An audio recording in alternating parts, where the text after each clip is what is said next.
Buenos días, buenas tardes o buenas noches, ingeniero, depende a la hora en que se encuentre viendo este video.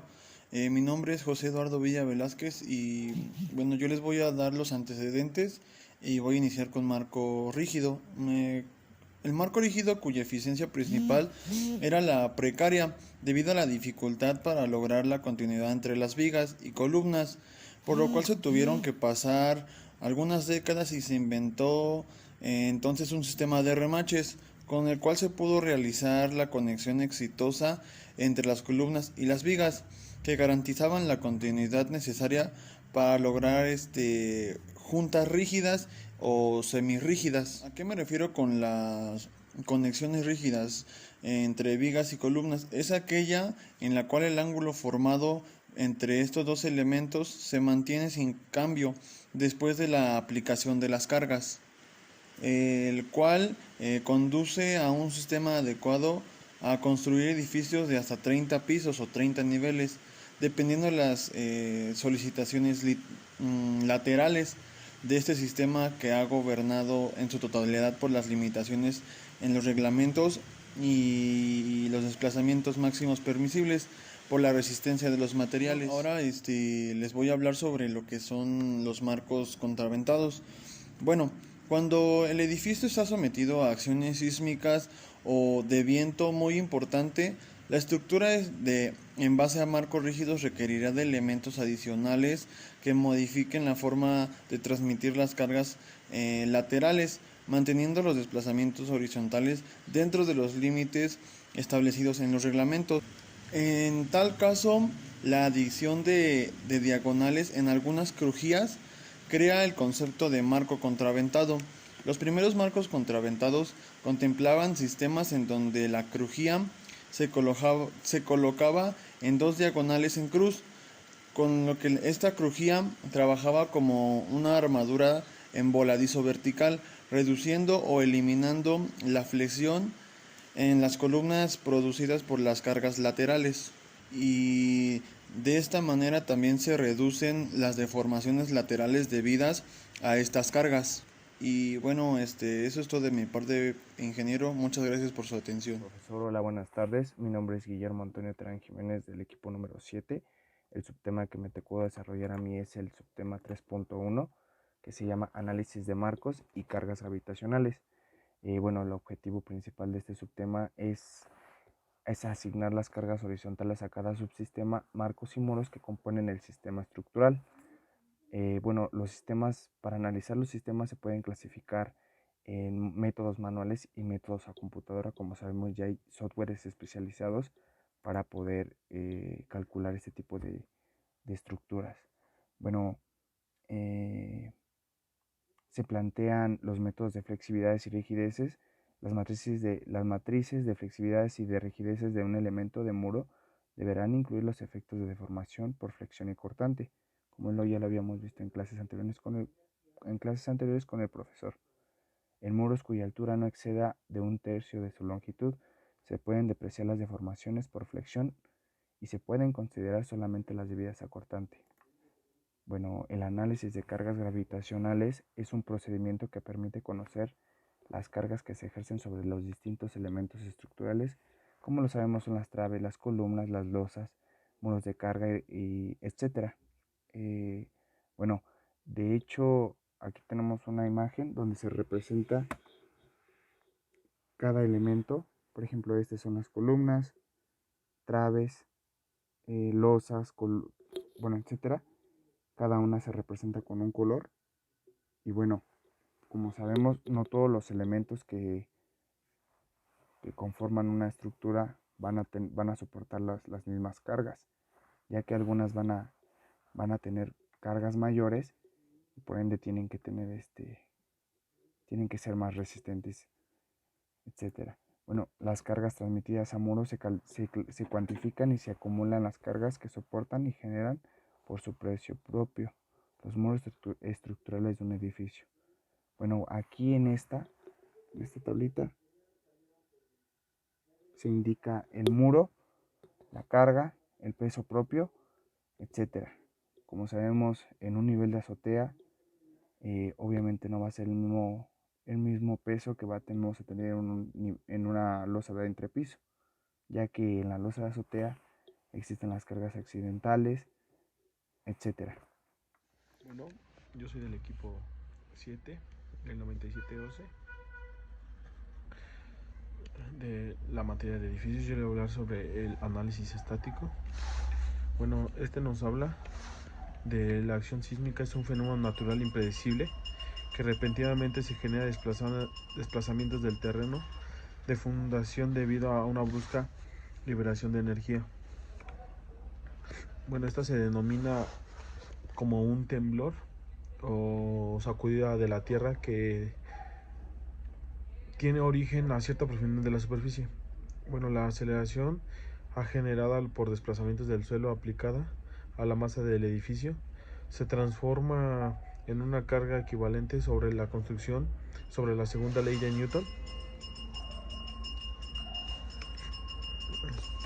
El método sísmico estático ME es una alternativa simplificada para el análisis de edificios que se ajustan a determinadas hipótesis de comportamiento y tipos de estructuración, cuya altura no rebasa los 60 metros según las normas técnicas complementarias para diseños por sismo, la NTCS del Reglamento de Construcción del Distrito Federal, la ley vigente.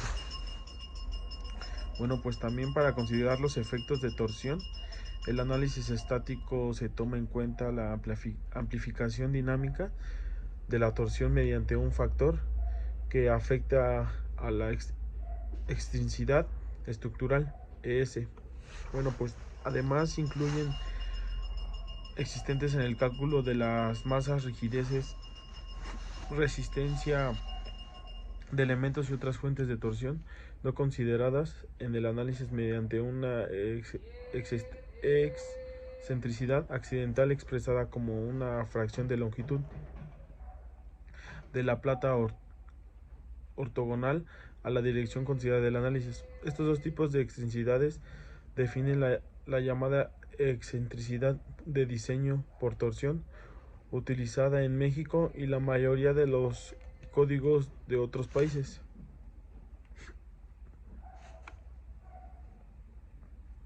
Bueno, a lo que nosotros nos queremos dar a entender con esta pequeña explicación sobre el análisis estático es sobre nosotros como futuros ingenieros debemos saber desarrollar o implementar dicha teoría, como aquí lo mencionábamos, dicha teoría de Newton, para nosotros así poder darle una buena estabilidad al edificio, no mayor a 60 metros, ya que es muy complicado que un temblor no llegue a tirar nuestra estructura. Y bueno, yo les hablé sobre un poco sobre el análisis estático. Bueno, alguna de las teorías de centros de rigideces es la de Paul, Bazin, Hummar, Cheung y Teso, Daini y Alcocer. Bueno, la de Paul define el centro de rigidez de un entrepiso como la posición de resultante de fuerzas cortantes de varios elementos resistentes en ese entrepiso cuando el edificio se somete a cargas laterales estáticas que no causan rotación en ninguno de sus niveles. Esa fue expresada en el año de 1977. Bazin propone un método que permite determinar las acciones de diseño en un edificio de acuerdo al Reglamento de Construcción del Distrito Federal en 1978. Hummar en 1984 define el centro de rigideces en cualquier nivel como el punto en el que la aplicación de una carga no causa rotación en ese nivel. Y bueno, en 1986 Chen Ug y So define el centro de rigideces para edificios con marcos ortogonales como el conjunto de puntos localizados en sus niveles en los cuales la aplicación de las cargas laterales no causa la rotación de ningún nivel. Y por último, Daimi y Alcocer en 1987 presentan una metodología para obtener el centro de torsión de entrepiso a partir de la matriz de rigideces de un edificio. Bueno, pues eso fue todo de mi parte. Gracias. Mi nombre es Ángel Iván Uribe Garduño y yo les voy a hablar sobre la normatividad vigente en el tema de marcos. Tenemos aquí una nomenclatura de dicho tema de la normatividad vigente que nos dice que la A mayúscula es la área tributaria que se calcula en metro cuadrado. La C mayúscula y la T minúscula es el coeficiente de dilatación térmica. La E es el módulo de elasticidad, como ya lo vimos en algunas clases anteriormente. La W es la carga viva unitaria media que se mide en kilonewton por metro cuadrado. WA es la carga viva instantánea que se calcula igual en kilonewton por metro cuadrado. La WM es la carga viva máxima con las mismas unidades.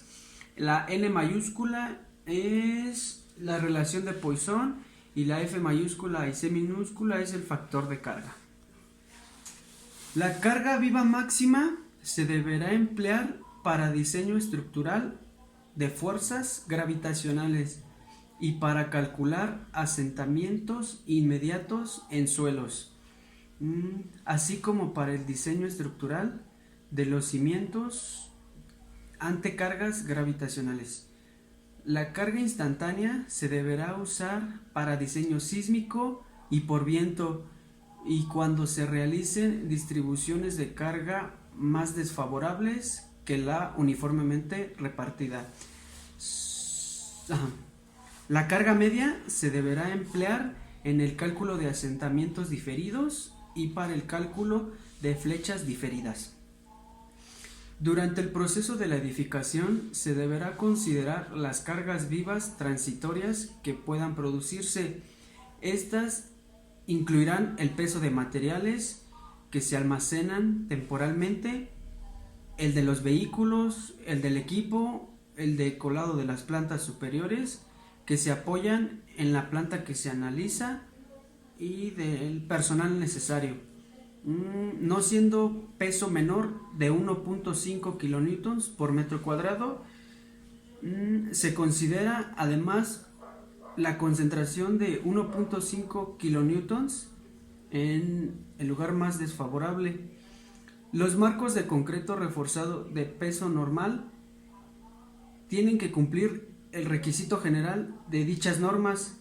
Se diseñarán por sismo aplicando un factor de comportamiento sísmico igual a 2.0 y los valores de Q se deberán aplicarse para estructuras especiales como marcos dúctiles, losas planas, estructuras preforzadas y estructuras prefabricadas.